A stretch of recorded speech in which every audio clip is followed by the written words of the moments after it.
জাপানের চারপাশে রাশিয়া ও চীন যৌথভাবে বোমারু যুদ্ধবিমানের টহল চালিয়েছে। এতে টোকিও যুদ্ধবিমান উড়িয়ে পরিস্থিতি পর্যবেক্ষণ করেছে।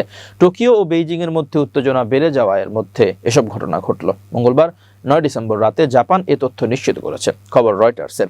জাপানের প্রতিরক্ষা মন্ত্রণালয় জানিয়েছে, রাশিয়ার দুটি TU-95 পারমাণবিক সক্ষমতার কৌশলগত বোমারু বিমান জাপান সাগর থেকে পূর্ব চীন সাগরের দিকে উড়ে গেছে। সেখানে দুটি চীনা H-6 বোমারু বিমানের সঙ্গে মিলে প্রশান্ত মহাসাগরে দূরপাল্লার যৌথ টহল সম্পন্ন করেছে তারা। মন্ত্রণালয় আরও জানিয়েছে, পরে 4টি চীনা J-16 যুদ্ধবিমান বোমারু বিমানগুলোর সঙ্গে যোগ দেয়। এগুলো জাপানের ওকিনাওয়া ও মিয়াকো দ্বীপের মধ্যে যাওয়া আসা করে।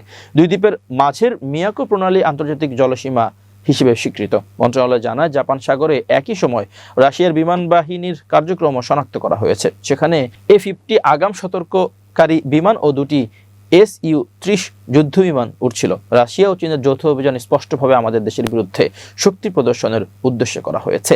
এটি আমাদের জাতীয় নিরাপত্তার জন্য গুরুতর উদ্বেগের বিষয়। জাপানের প্রতিরক্ষা মন্ত্রী শিনজিরো কোইজুমি বুধবার সামাজিক মাধ্যম এক্সে দেওয়া এক পোস্টে বলেন, রাশিয়া ও চীনের যৌথ অভিযান স্পষ্টভাবে আমাদের দেশের বিরুদ্ধে শক্তি প্রদর্শনের উদ্দেশ্যে করা হয়েছে। এটি আমাদের জাতীয় নিরাপত্তার জন্য গুরুতর উদ্বেগের বিষয়।